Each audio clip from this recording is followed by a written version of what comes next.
each gospel author should be taken on their own. What you do when you harmonize is you basically make a third story that neither Matthew or Luke actually said. When you make this mismatch of a gospel story that you tell in church, you've now made the gospel according to the First Baptist Church of Memphis. Not the gospel according to Matthew or the gospel according to Luke.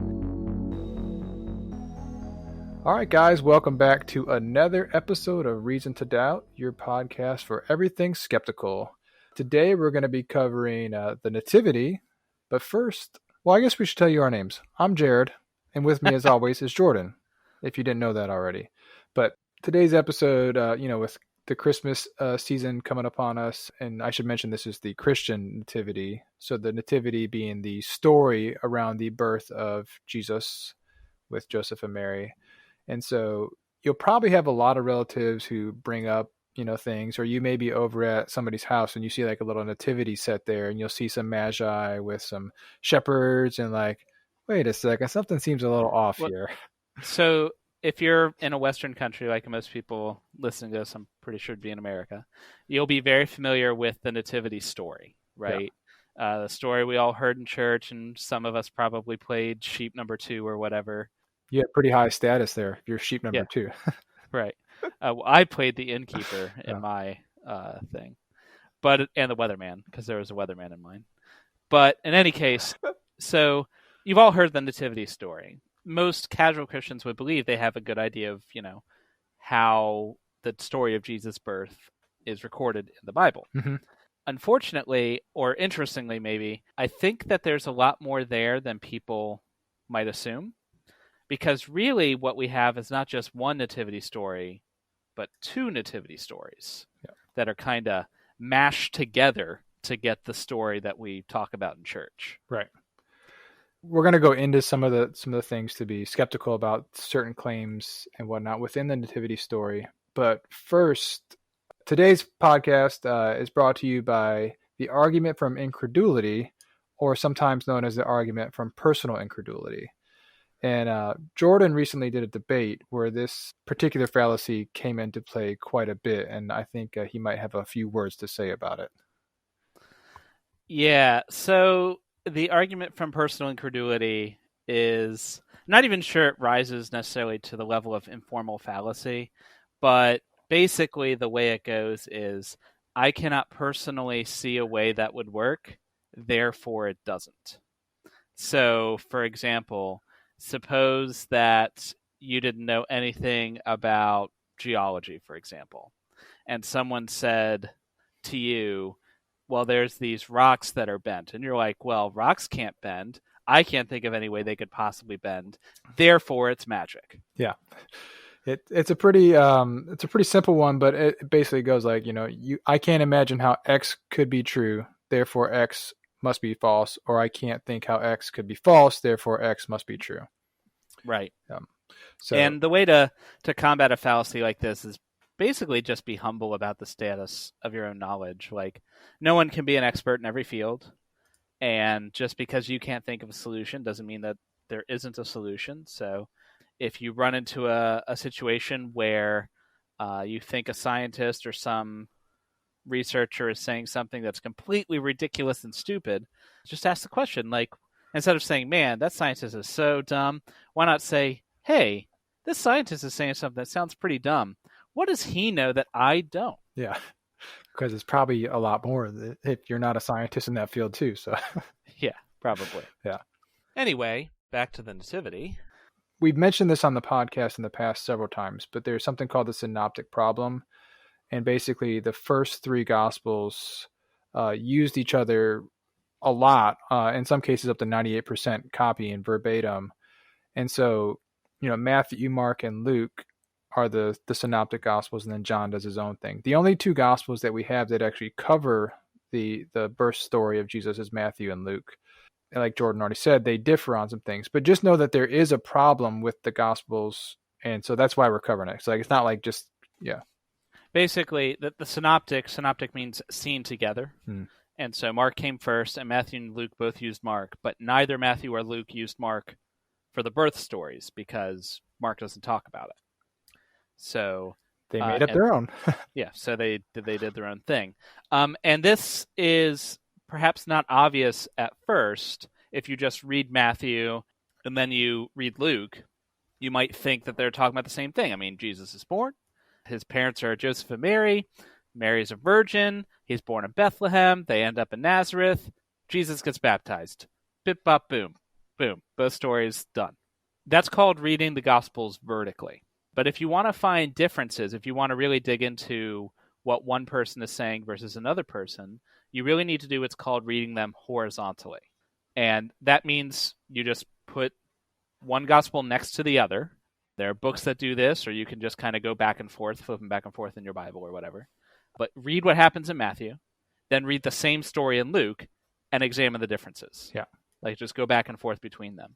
And when you're going point by point, you might see a lot of the differences that you might have missed if you're just reading the whole thing will jump out at you. Right. They become more apparent. And right. So something that we can do just to start out with is just list what happens. If you just go down what happens in Matthew and then what happened in Luke, if you sit down and do that list, what you'll find is that the two lists are almost completely different. Like I said, they do share the couple, like the super broad strokes. Like there was Mary and Joseph and Jesus was born. Like the characters are the same, but it's like Luke is the modern reboot, the grittier reboot of Matthew. So just going down the list, I just earlier today pulled out my Bible and just literally just kind of went down the list. In Matthew, Mary conceives Jesus by the Holy Spirit. Then Joseph receives a visit from an angel because Joseph is pissed, and an angel comes. It's like, bro, it's fine. It was God. Yeah, so, I would be pissed too if my wife-to-be got pregnant. It's like, and I know I hadn't done it. So. Right. So they're in Bethlehem when this happens, and Jesus is born in Bethlehem. The wise men see a star that appears when he's born, and they then follow. They speak to King Herod. Joseph and Mary are warned by God, and they run away to Egypt. Herod doesn't like the idea there's another king about to come about, so he kills all the male children in Bethlehem, aged 2 years and younger. And remember that, because that's going to be relevant. He kills everyone who's 2 years and younger because he was backtracking off of what the wise men said. So that's happening like 2 years after the fact. Then Herod dies while Joseph and Mary are in Egypt, so they think everything's cool, so they go back to Israel, back to Bethlehem, but then they find out Herod's son is in charge, and they're like, oh, we best not mess with that. So they go up north instead to Nazareth, and then John baptizes Jesus. So that's the story up to Jesus' ministry in Matthew. You might have noticed a lot of familiar things are missing from that story. The wise men were there, but where are those shepherds? Well, don't worry, they're coming. Flip over to Luke, which starts with John the Baptist being miraculously born of a woman named Elizabeth, who's an old and barren woman. So it's, she wasn't expecting to have a child. An angel appears this time to Mary to tell her that Jesus is, Son of God, etc., etc. When Mary goes to visit Elizabeth, Elizabeth's womb, like the infant John the Baptist, literally like jumps for joy in the womb because he's like so a little stoked. Fist bump through the stomach. Yeah, right. John the Baptist is born, destined to be a prophet. Caesar Augustus orders a census of all the people throughout the empire. We're going to talk about that census more later. Joseph and Mary, they live in Nazareth, but they have to go to Bethlehem for the census because that's where Joseph's ancestor David is from. While there in Bethlehem, Mary gives birth to Jesus. There's no space at the end, so they're away in a manger, blah, blah, blah, wrapped up with the sheep and stuff. The angels go get the shepherds, who then come, little drummer boy, pum-pum-pum-pum. There's no drummer boy in the gospel, though. Yeah, well, it's implied. It's implied. Jesus gets the tip of his penis cut off and is presented at the temple. Several people talk about how awesome he is. After purification, which is about 40 days, Joseph and Mary return to Nazareth, go back home. Jesus teaches in the temple and people are amazed, and John the Baptist baptizes Jesus. So that's the two stories. When you read them out like that, just listing them out, it's pretty crazy how much of the stuff that you normally think of being in the nativity story itself is missing from one or the other. Right. Luke has the shepherds and not having space in the inn, but doesn't have the wise men. Matthew has those wise men, but then they take this trip to Egypt, which is missing. So there's differences in these two historical accounts. Well, and one, Herod's killing babies left and right, and the other is just a Right. census. Yeah. So, like, where was Jesus? Where were Mary and Joseph from? In Matthew, they were clearly from Bethlehem. Like, they lived in Bethlehem. That's why they had a baby there. When they fled to Egypt and they came back, they went back to Bethlehem. Yep. And they only went to Nazareth because Bethlehem wasn't safe. But in Luke, they are explicitly from Nazareth, and they go to Bethlehem for the census. For the census, yeah. After Jesus' birth, did they go from Bethlehem to Nazareth, or did they take this slight detour to a completely different country for several years? So there's a lot of differences, and some of them are you could harmonize perhaps. So some of them are real problems if you're trying to view these as historical documents that are reporting something that actually happened. Yeah, and real quick, harmonize basically means you take two stories that seem dissimilar, and you figure out a way that they work together. A lot of times, that's what the nativity scene is. It's a harmonized story of Matthew and Luke. They just put all the pieces together, but usually in Sunday school, they ignore the whole killing babies part. Yeah. They just don't talk about that. So we'll go over like some of the historical problems, but first you might be wondering, well, why would they do this? Like, what's the point of these two authors? They're writing at about the same time. Matthew and Luke both are writing in like the 80s CE, so about 50 years after Jesus died, which would put it like 80 years after the events that they're talking about here. It seems like they go through an awful lot of trouble to get Jesus into Bethlehem. And the reason they do all these hoops, it seems, is that prophecy dictated that the future ruler of Israel had to be from Bethlehem. Matthew, in particular, is super about prophecy, and he like throws out prophecies like every other verse. For everything he does, there's a prophecy for it. He literally says this was done to fulfill the prophecy. Like, right. Yeah. I'll give credit to him. He cites every single one of his prophecies. Yeah. Like, well, he does cite them. There's a couple actually. It was interesting that he cites a prophecy and like he's citing something that doesn't exist. So either there's a text missing in the Old Testament or he's just making up crap. So well, that's a good point. He does appear to cite prophecies, cite books in a Bible that no longer exist. Yeah. Which shows that he was using a different text. But the relevant one for Bethlehem is Micah 5:2. But you, O Bethlehem, Ephrathah? Is that how you pronounce that? Ephrathah? Whatever. You, O Bethlehem, who are too little to be among the clans of Judah, from you shall come forth for me one who is to be ruler in Israel, whose origin is from of old, from ancient days. So the future king of Israel had to be from Bethlehem. But everybody knew Jesus was from Nazareth. He was Jesus of Nazareth. That's who he was. And so it seems, we can't go into Matthew and Luke's head, we don't want to do psychology, but it seems like the motivation was everyone knew Jesus was from Nazareth, but everyone also knew the future king had to be from Bethlehem. How do you get those two things together? Yeah. And Matthew solved it one way, and Luke solved it another. And this is how we know that Matthew and Luke were writing without this knowledge of one another too, because if Matthew had Luke, he would have been like, oh, or if Luke had Matthew, I should say, he would be like, oh, well, that works. I should just go with that way. It's like, yeah, either for whatever reason, Luke decided that Matthew's account wasn't relevant, or more likely, what happened, like you said, is they didn't have each other. It doesn't appear that they were aware of each other. But anyway, so that's the motivation. But of course, you run into some problems when you do this. So just off the top, we've talked about the conflicts of like where they were born, but Luke makes some pretty bold claims from a historical standpoint. Yeah, stuff that we should be able to go and check back in the historical record. Right. So Luke says that the reason Joseph and Mary left their home of Nazareth to go to Bethlehem was because the ruler of Rome, the emperor, and Rome ruled over Israel in this time, he had ordered a worldwide census, probably meaning like empire-wide, the Roman world. And so they had to leave their town of Nazareth to go to Bethlehem because Joseph was of the line of David. Like his ancestor David was from Bethlehem. Which might sound reasonable until you think, wait a minute. David lived like thousands of years ago at this point. Like he's like ancient. He's like King Arthur, Yeah. ancient. Like founding father sort of Like thing. they and granted, they didn't have Ancestry.com back then. Right.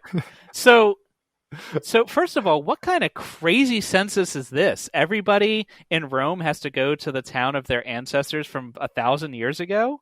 Like, why? What? That makes no sense. The point of the census is so you know where people are, so you can charge taxes. Like if I told you we're going to do a census, go back to where your ancestor was from 1,000, where would you go?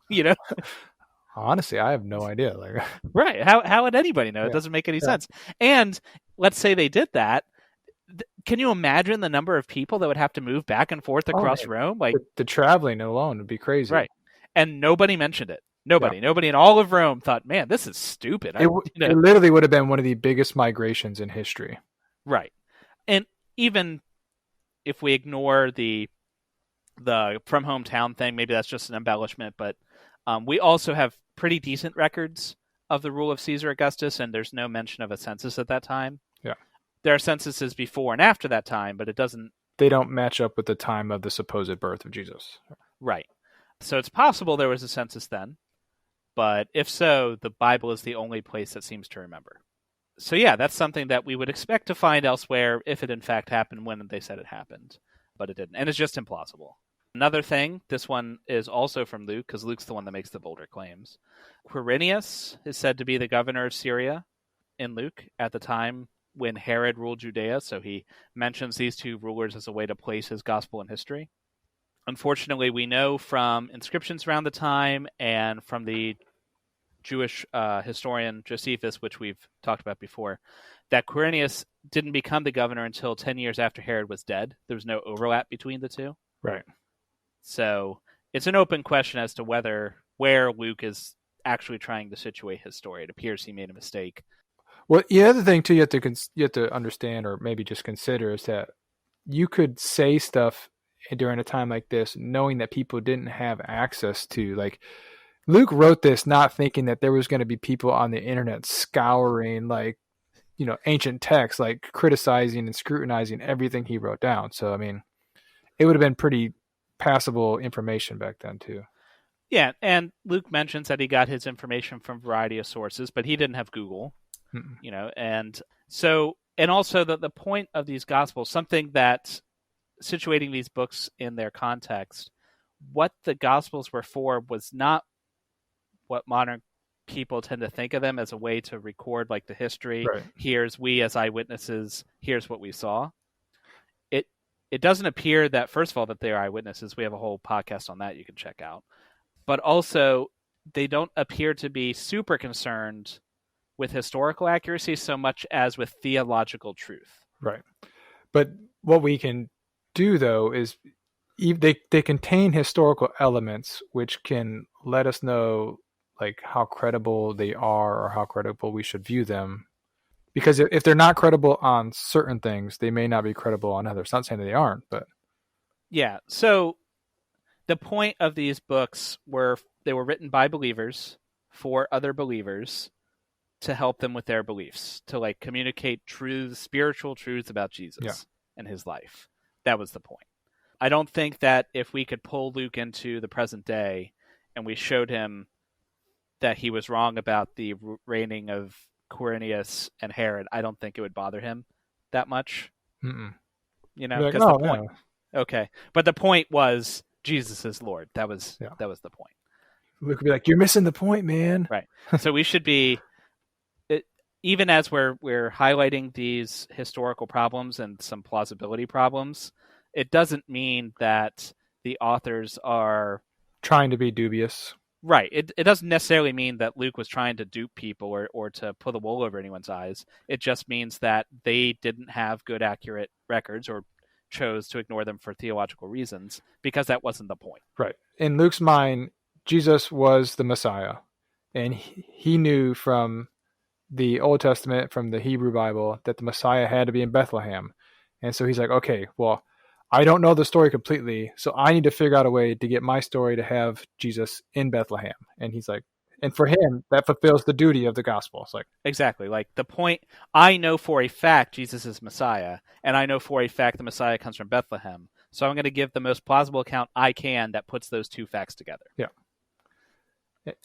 It seems weird to us, like, looking back on it, what's the word, anachronistically, that somebody would do that and they wouldn't think anything of it, but it's just the way it was. Right, which highlights the problem, well, not necessarily a problem, but the mindset that you need to have, not just when you're reading the Bible, but any book from a time or culture not your own. It's always written in a certain context for the people of its time.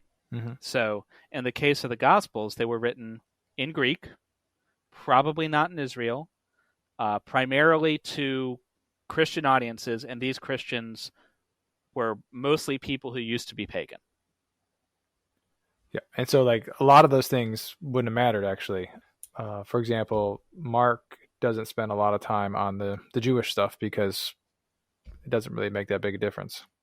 Whereas Matthew's, like, his audience is very Jewish, and so he's going to spend a lot of time on prophecies, like, ad nauseum. Right. Each gospel author should be taken on their own. That what they're doing, what you do when you harmonize, is you basically make a third story that neither Matthew or Luke actually said.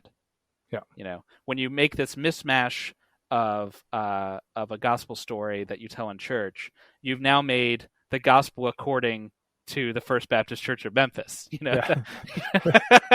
Not the gospel according to Matthew or the gospel according to Luke. Right. Which is, maybe we'll go on a tangent here, but it's interesting that we do that, or that Christian churches do that. Somebody had to make a decision at some point to say, all right, let's tell the story this way.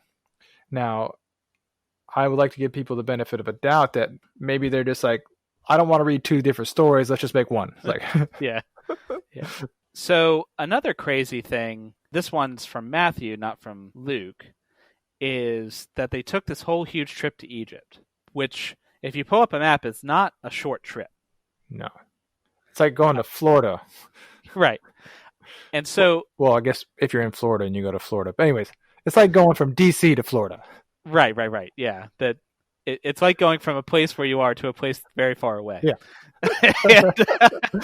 And so the reason they do this is because Herod is a client king for Rome. He's a Jewish king who rules in the name of Rome. And he learns from these wise men who come from the east. They followed a star that showed up when Jesus was born. And then it took them 2 years to get to Israel. And they're like, hey, where's this Messiah that was born? Didn't you see the star in the sky? And Herod's like, no, but could you show me where this Messiah is? Because I would definitely like to talk to him.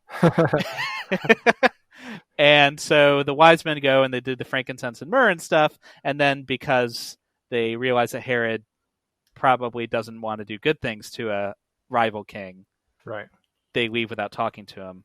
And that's when they flee. And so the thing that's happening is there's a king that's going to be coming up. Well, if this new guy's going to be a king, Herod can't be king no more, right? Yeah. And kings don't like to have competition.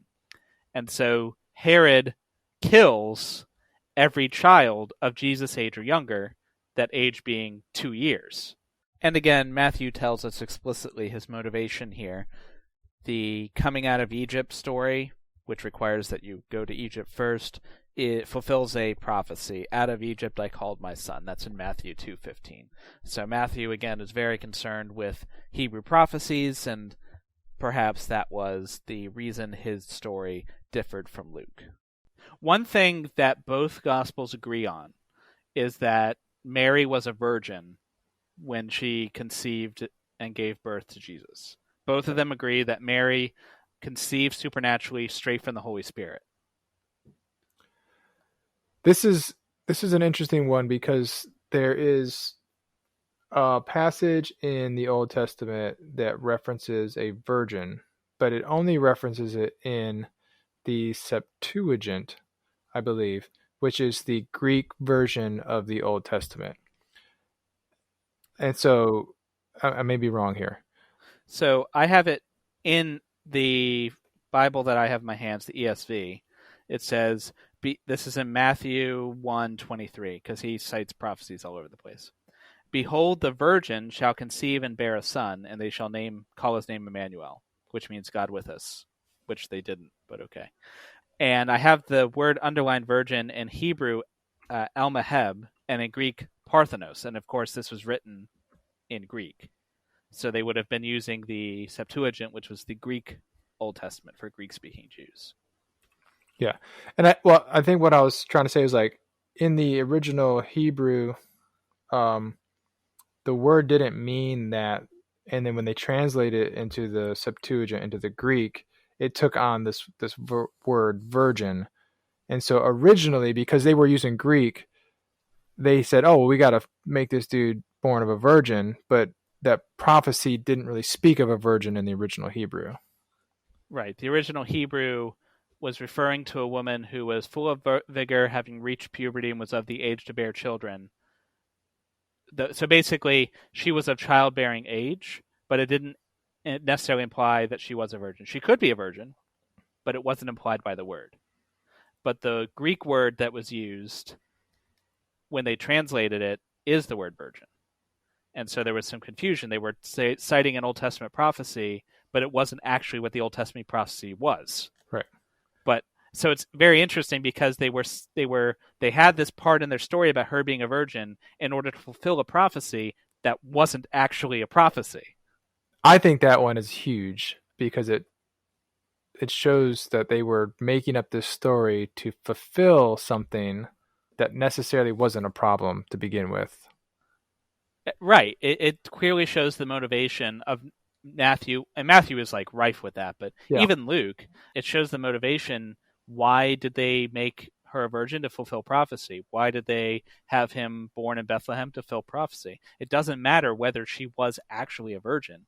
The point is we have to retrofit our story to backfill the prophecy. Right. And so one of the proofs that I hear all the time is that we know that Jesus is the Messiah because he fulfilled ancient prophecy. So this is something I'd like to talk about. Is it that Jesus fulfilled ancient prophecy, or is it more likely that somebody had ancient prophecy when they were writing the story about Jesus and said, let me prop this guy up by making it so he fulfills these prophecies. Let me tell his story in a way that, yep, check that box, check. Ooh, there's one. Let's do that too. Like, that seems more probable to me than some guy actually came along and fulfilled all these prophecies.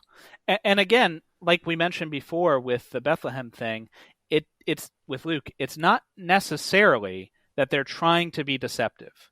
Like, we're not saying, they might be, but we're not saying necessarily that the author of Luke or of Mark or John was intentionally lying to fill the story. Because you have to get into the mindset of the author. For these authors, Jesus was the Messiah. The end. Like, definitely was. That is a fact. Yeah. And if you know for a fact Jesus is Messiah, but you also know, or you think you know, that for a fact he has to be born of a virgin, then it isn't lying to say that she was a virgin, even if you don't have any evidence to support it. Right. Somebody may not have said, oh, hey, Mark or Matthew, Mary was a virgin when she gave birth to Jesus. Did you know that? And Matthew's like, no, I didn't know that. Wow. Well, let me write that down. Write that down. Yeah. It's like more like, I believe Jesus is the Messiah. And if he is the Messiah, that means he has to fulfill these prophecies. And I may not know if he did or not, but I'm going to make sure, because I know he's the Messiah, that all the Messiah prophecies are written down. Well, I don't know, like, nobody told me he fulfilled these prophecies. I don't necessarily have a source that said he did, but I know he did. But right. Yeah, obviously this is just speculation on our part. And it's not necessarily like Matthew did this. If you think how these stories of Jesus got propagated, it wasn't that people who knew Jesus were going to every single town in the Roman world and telling the story, and they were the only ones allowed to tell stories. It was Paul would show up in a town, and he would tell the stories to all the people, and then Paul would leave. And those people would tell other people, and they would tell other people, and they would tell other people. And along the way, they're just going to, make up stories. And so if you're adding things to the story and you know that there was a prophecy, you're going to just backfill to that prophecy. Yeah. It's just, if you're the guy telling the better story, people are going to listen to you. I'm just saying. Right. So you don't necessarily have to have any kind of conspiracy or dishonesty along the way. It's human nature. It's how the stories grow over time. Yeah, that's a great point. That the fulfillment, a prophecy fulfillment is only a real valid we could do a whole show on prophecies, but it's only really valid as evidence of something under some very special circumstances. First of all, the prophecy has to be specific. Being born of a woman who's of childbearing age, not super specific. Another prophecy is he's born of a woman. Well, yeah. I don't know. Did you see that movie Junior with Arnold Schwarzenegger? Because that's true. Yeah, it's not a tumor. Yeah. So the prophecy needs to be specific. It needs to have happened beforehand, right? And it needs to be in such a way that you couldn't retroactively fill it. Right. Which that's not happening in the Gospels. Right. So, yeah, for Jesus' birth, obviously Jesus couldn't change his behavior to fulfill prophecy, but people writing the story certainly could. Yeah. And during Jesus' life, if Jesus believes he's the Messiah and he knows what the Messiah is supposed to do, again, not necessarily self-fulfilled prophecy. Yeah. Right. And so it's the argument from prophecy for these things is not particularly persuasive. Also, the Jews don't agree that any of these are actually prophecies. Right, yeah. That's yeah. If all these Jewish prophecies were fulfilled in Jesus, then how come no Jews are Christians? Which is interesting because a couple actually, but I remember thinking this as a Christian. Like, what are these dumbass Jews doing? Like, can't they see how many prophecies he fulfills? Yeah. I said the same thought. I was like, man, I felt so bad for him. But maybe, just maybe, as we talked about earlier, the experts in Judaism know something more about Judaism than I do. Yeah, maybe they have a better understanding of their own religious text than me, who's never read it. I can't see how Jesus couldn't be the Messiah. Therefore, he is. Therefore, he is, and he was born in Bethlehem. In a manger, and also in Egypt. And and virgins. So we've got these two different stories with some major differences. And so the natural question is, well, how do they fit together if they're both talking about the same events? For example, again, the huge trip to Egypt that's missing in Luke but present in Matthew. And so it's important. So the 2 years, we should probably mention this now, some Christian apologists will use this as a way to harmonize the gospel, saying that when the wise men arrived, it was actually 2 years after his birth. And that's why the stories don't match up right away, is because they're arriving at a different time. And that's why the 2 years or younger was given by Herod in that order. Right. So that they could, well, there's a couple ways they do it. So Joseph and Mary, they leave, they go to Egypt, and then they come back. When in Luke, they leave Bethlehem after the time of purification, which is 40 days. And this was a ritual purification that the woman had to undergo. She had a bath and all that stuff to wash away the sins of birth. Right. Get all the nasty stuff off or whatever. And now she's clean and she can go about her business. And it's not. It doesn't say explicitly that they go. It says, and when they had performed everything according to the law of the Lord, they returned into Galilee to their own town of Nazareth. Now, it doesn't say explicitly that they didn't go to Egypt. And so what some people say is, well, Luke just didn't mention this trip to Egypt. And also didn't mention that they stayed in Bethlehem for 2 years, like after the census. Yeah. It just wasn't relevant. They liked Bethlehem and they wanted to stay, I guess. And yeah. He just cut out he was, trying to trim down content. He didn't want to make it too long. He had to say. Right. I mean, we do have a half-page genealogy, but the segue to Egypt, that's got to go. Yeah. Obviously, that's not what the text says. The text it's very clear from reading it that what it means is when they were done in Nazareth or Bethlehem, they went back home. Right. And what Matthew means is they didn't leave Bethlehem because they were from Bethlehem. Why would they leave? Until they were threatened with death. And then they went, Nazareth. And then they went to Egypt, then they came back to Bethlehem, realized that they weren't welcome there anymore, and then went to Nazareth. Well, see, what I did there was they just went to Nazareth. I just left out the part where they go down to Egypt. Exactly, right. And so you could also harmonize it by saying, okay, well, they were in Bethlehem for the census, and then they went to Nazareth, and then sometime later they went back to Bethlehem for reasons, and then that's when the wise men showed up. and then like you could, if you are willing to jump through enough hoops, you can put them together. Right. But once again, at that point, you're no longer talking about the gospel according to Matthew or the gospel according to Luke. You're talking about the gospel according to you. And I think this is important. Christians tend to do this because you never see anybody but Christians trying to harmonize the gospels and make excuses, right?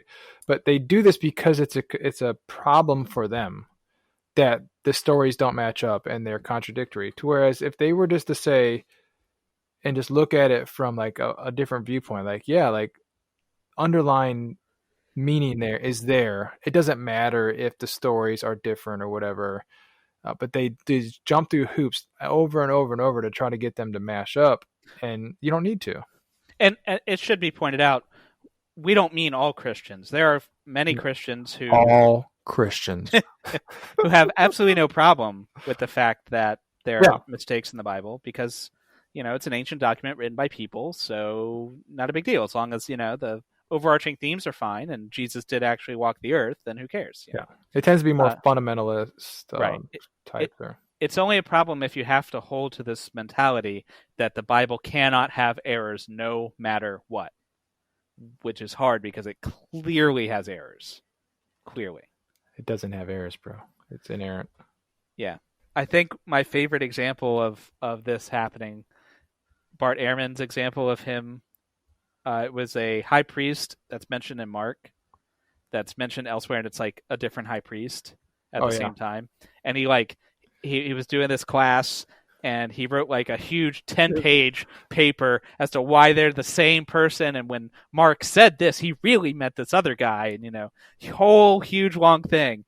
And he got an A, and the professor just put one note at the end, good work, but maybe Mark just made a mistake. And Ehrman says that was the first time it just struck him. He's like, yeah, well, that makes so much more sense. It's a lot easier too.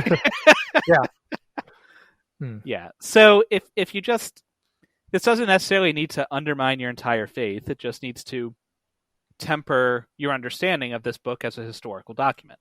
Right. Well, some Christian apologists have said that, well, Matthew got his story from Joseph and Luke got his story from Mary. And so like, they're just telling different bits and parts of the story, and that's why they don't jive. So, but Joseph is supposed to be dead, right? Well, like he's super old. Well, so like what they do is like there's a source, right? So like Matthew had a source who knew Joseph, and so he's getting that line of story, and like Luke had a source who knew Mary, and he's getting that line of story. So like Joseph's buddy Fred totally forgot the whole Egypt thing. Is that? Yeah, I guess. Well, I mean, maybe when Joseph was telling the story, like he just didn't tell that part. Like I don't know. Maybe it was traumatic for him. Like, yeah, who knows? But I mean, that's the kind of stuff that they do to try to, make it work together. So yeah, so that's a quick like overview of the nativity story. We're not here to like poke a hole in every little thing that doesn't match up. But what we wanted to do is really bring out this idea of reading the Gospels horizontally and taking that same method and reading the rest of the Gospels horizontally. Like if you're just interested in what differences there may be and you're a secular person or you're not religious, that's cool. If you're a Christian and you're like, well, wonder what else is in my Bible that's not, jiving, just go down and like find the passage in Matthew that's the same passage in Mark and Luke. And sometimes John. There is some passages from John that are the same. They tell the same story. And write them down and just see what happens and read them passage for passage, not just book for book. And you'll be interested in what you find. You can do it yourself with your Bible, or you could get Parallel Gospels. So Jared actually bought me a book called Parallel Gospels, a synopsis of early Christian writing by Ziba A. Crook.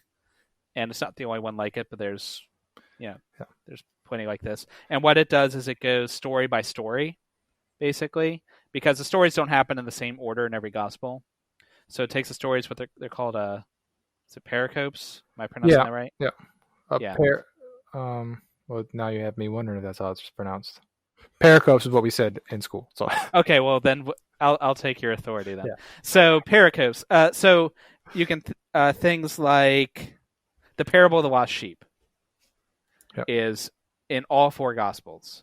And so you can look side by side and see how it's recorded in Matthew, how is it recorded in Luke, how is it recorded in whatever. Usually these parallel Gospels books are really cool because they put them in like column form.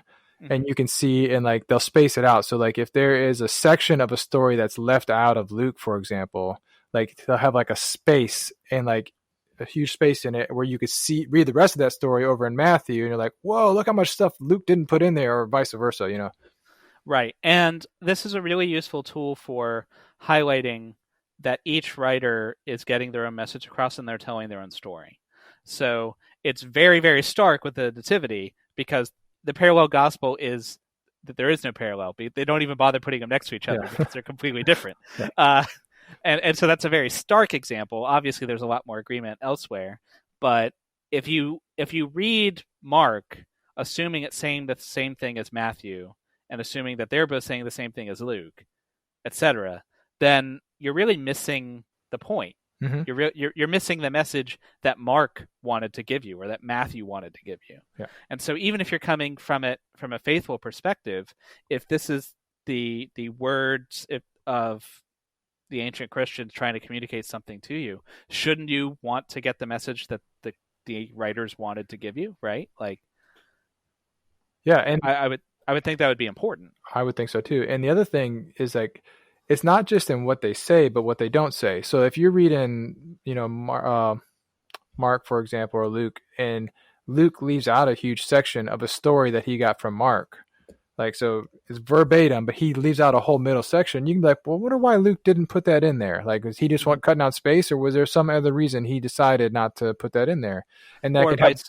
Yeah. Or on the other flip side, if he's doing verbatim from Mark and then adds something then keeps going, what did he add and why? Because he's writing after Mark. So what you'll find sometimes is they'll add apologetics for problems that cropped up. So Mark wrote his Gospels and then it caused some problems. And so they come up with answers and they add it to the next version, basically. And Mark's is like the shortest Gospel. It's like the abridged version. Right. But yeah, I think there's definitely some benefit to doing that, even from a devotional standpoint, if you're a faithful person. So, kind of circling back to what you said though about it seeming odd to us that people would do this for the gospel traditions. Mm-hmm. It seems like if you or I were going to be writing a story of, say, Abraham Lincoln, we would do our best to find sources and just not make shit up if we didn't know. Right. Or at least if we're going to say something that we're not certain about, we'd make it very clear. Yeah. That's for modern sensibilities. That's the way you would do it. But in ancient times, particularly in a pagan context, this kind of thing was common and expected. When you had a man who had a lot of impact in your current time, if he was very powerful or was full of grace or intelligence, it was very common for miraculous signs and wonders to be ascribed to him after the fact, particularly around his birth. Yeah. There's a lot of historical figures have had miraculous births, and non-historical figures too, mythological figures as well. But right. From just a couple from history, Caesar Augustus, who was the nephew and adopted son of the great Julius Caesar. So he was the first Roman emperor to be crowned that didn't conquer Rome. He came into power in 63 BCE. And ruled until 14 CE, so he was the one in charge at the time of Jesus' birth, more than likely.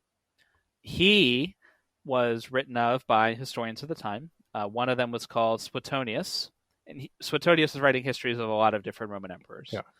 And so in his Life of Augustus, 94, he has just a whole laundry list of miracles that accompanied the birth of Caesar Augustus. For instance, it's pretty crazy. Yeah. And they run the gamut of like, so one of them in ancient days, like back in the day in the town of Velitrae, part of the wall was struck by lightning. And then a prediction was made. Those two things do not appear at all connected in the text. I don't know why the lightning was relevant at all. But the bolt of lightning, the bolt of lightning blew up the thing, and then someone was like, "A citizen of this town will one day rule the world." And I'd be like, "What does that have to do with the wall?" dude. Like, but whatever. Maybe that's like the ancient version of like somebody's light bulb went off in their head. Yeah, Like, they didn't have a light bulb, so like lightning struck. Oh, oh yeah. And Suetonius actually talks about like how they assumed that would be from their current times. They like fought against the Romans, but they were wrong because it turns out the omen was predicting Caesar Augustus.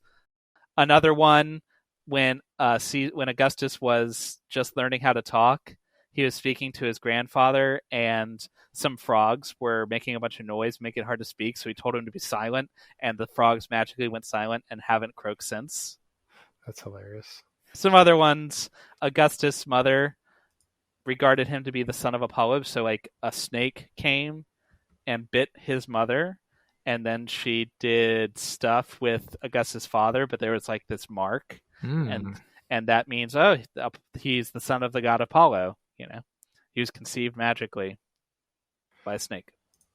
Yeah, I mean, there's plenty, and it's not just in the Near Eastern too. Like, there's an ancient Chinese, Qi was said to have been conceived when his mother stepped into the footprint of a giant. Like, so he had a miraculous conception that didn't involve a penile organ. Right. Alexander the Great was said to have been conceived by Zeus. A bolt of lightning struck his mother in the private area, and that made him conceived of the stuff of gods. And when he was born, the temple of Artemis burned down at the same time. So boom, sign and wonder. And so you can find list after list. And this isn't to say that the birth of Jesus is like copying the story of Caesar Augustus or of Qi or of Alexander the Great. It's not that so much as it is the story of the birth of Jesus fits the same kind of cultural mold as a bunch of other stories of the time. Right. Yeah, and oftentimes you will hear Christians say like how unique the story of Jesus is, that he was a virgin birth and there's all this stuff. Well, it's really not that unique when you look back throughout history. In fact, it's quite common to have these kind of miraculous things happen around prominent figures. Right. It's like you could say that Cyclops from X-Men is unique in that there's no other superhero with the exact same backstory as Cyclops. And you'd be right. Probably. You know, barring plagiarism. There's going to be some comic fans getting all over you right now. Yeah. Pick a different comic figure if I'm wrong. But whatever. But the idea that there's a superhero that has these powers and does these things, like that's completely normal. You know, there's tons of those. And so that's what we mean. He's in the same genre of powerful man who has miraculous birth of some sort. And so these are the kind of stories that Jesus' followers were used to hearing their entire lives. The stories surrounding people like Alexander the Great and Caesar Augustus and Achilles and Hercules would have been stuff they were raised with. And so it was completely normal for these exact same kinds of stories to be attached to Jesus after the fact. And if you really want to get in some wild stuff, pull out the infancy gospel of Thomas. Ooh, so good. They need to do a Netflix like mini episodes. There's like a mini series on that. That would be cool. Dude, Jesus is striking people down with lightning bolts. That's what I'm talking about. Right. It'd be like the TV show Lucifer, except for with Jesus. Yeah. He doesn't like a kid's bullying him, and he strikes that kid down dead. Yeah. Well, it's interesting because like the Gospel of Thomas really tries to grapple with like the fact that Jesus is God. Like he's not just human, he's God, and he's trying to learn like his powers, and so he has to be scolded. No, you can't just kill him because you can, and so then he brings him back to life. Like it's almost like a Smallville kind of thing, where like Jesus has this overwhelming power, but he's still a kid, but he's still God, you know? And so it's like, how do those factors play in where you have this kid with infinite power, but he's still a snot-nosed kid, you know? So even like it's not canonical, no one thinks it actually happened, but it's not even clear whether it was written intended to be like an actual gospel or if it was written more for entertainment. It's impossible to say. But it is a really cool take on the Jesus figure, you know. Yeah. That's my favorite Jesus. So. Yeah. Spoiler, it's the typical hero's journey. Like he starts out as a super jerk. He's killing people left and right. He's breaking the Sabbath. He's the bad boy of Israel. And then he suddenly realizes like what his mission is and how he's, you know, not been doing the right thing, and he like goes back and like fixes all the problems he did, and then he goes and becomes Jesus on the cross or whatever.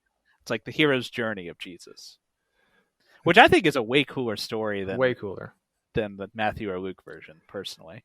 It always bothered me when I was growing up that there was no like story of Jesus. Like he was born and like they give like one little story of him in the temple, and then he's an adult doing stuff. Like I'm like, come on, man! Like what happened? Like especially when you're a kid, you want to hear what Jesus was doing when he's about your age. It's like, right? Yeah. So. Which I mean, that makes sense why these infancy gospels sprung up, written, because the ancient Christians had the same kind of questions, and they clearly didn't have problems making stuff up. So that's our show, guys. I hope you enjoyed it, and you'll look at your nativity scenes in front of your house or in front of your local city hall if you're in the deep south a little bit differently. Or maybe when you go over to your in-laws' house, you just take the magi out. And... Well, what we want you to do as homework, first of all, because of coronavirus, we don't want you to go anywhere. So don't do this year. But next year, we want you to take, for every nativity scene you see, we want you to make a historically accurate scene, one for Matthew and one for Luke, and make sure they don't get mixed up. Yeah. If you're a Christian and your church is going to put a nativity scene up outside, be like, hey, why don't we do 2 this year? Right. We need one for either gospel story. Yeah. Or you could have 2 nativity plays, and it would be even better because then you get, like, there's always, like, sheep number 5 because there's always more people than there are parts. Well, now you've got 2 plays. You can have 2 Josephs, 2 Marys, Everybody wins. Everybody wins. Anyway, thanks for listening. We hope you guys have a Merry Christmas or a Happy Hanukkah, or enjoy whatever holiday you prefer to celebrate. If you enjoyed this episode, give it a like on whatever platform you use to find it. Comment on there, or you can comment on our Facebook page. Those things really help out the podcast. They let other people find it. Yeah. And we do listen to your suggestions. So if you have anything you want us to do in the future or think we could do better, then definitely let us know. And until then, remember, you always have reason to doubt.